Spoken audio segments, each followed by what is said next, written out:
আসসালামু আলাইকুম। আমার আজকের রেসিপি কাঁচা আমের বার্মিজ আচার। তো প্রথমে আমি আম নিয়ে নিলাম, খোসা ছাড়িয়ে এরকম করে কেটে নিলাম।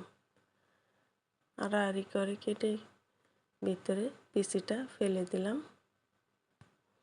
ধুয়ে পরিষ্কার করে পানি ঝরিয়ে নিলাম। এখন একটা প্যানে নিয়ে নিলাম, এর উপরে চিনি দিয়ে দেব। আম যা নেবেন তার ডবল চিনি নেবেন। তো আমি এখানে দুটো আম নিলাম, এক কাপ ফুল চিনি দেইনি, 1 কাপের একটু কম দিলাম। তারপরে দিয়ে দিলাম লবণ,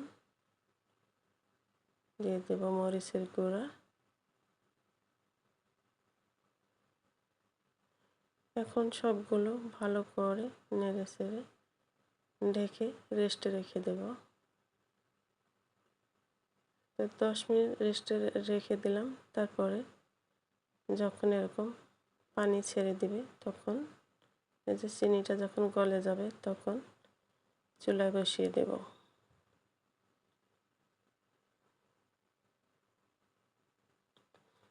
এখন উল্টে পাল্টে জাল করে নিব। চিনির পানিটা যখন একদম শুকিয়ে যাবে তখন আমাদের বার্মিজ আচার তৈরি হয়ে যাবে। এই তো ঢেকে রান্না করে নিলাম। পানিটাও প্রায় শুকিয়ে আসছে। তো আরও শুকিয়ে নেব, উল্টে পাল্টে এপিট ওপিট সিদ্ধ হওয়া পর্যন্ত। এখন দিয়ে দিব এরকম শুকনো মরিচ কেটে নিলাম, এটা উপর থেকে ছড়িয়ে দিব। দেখার সৌন্দর্যের জন্য আপনারা চাইলে স্কিপ করতে পারেন। এই তো এখন পরিবেশন করে দেখাবো। তৈরি হয়ে গেল আমাদের বার্মিজ আচার। এটা ফ্রিজে রেখে খাওয়া যাবে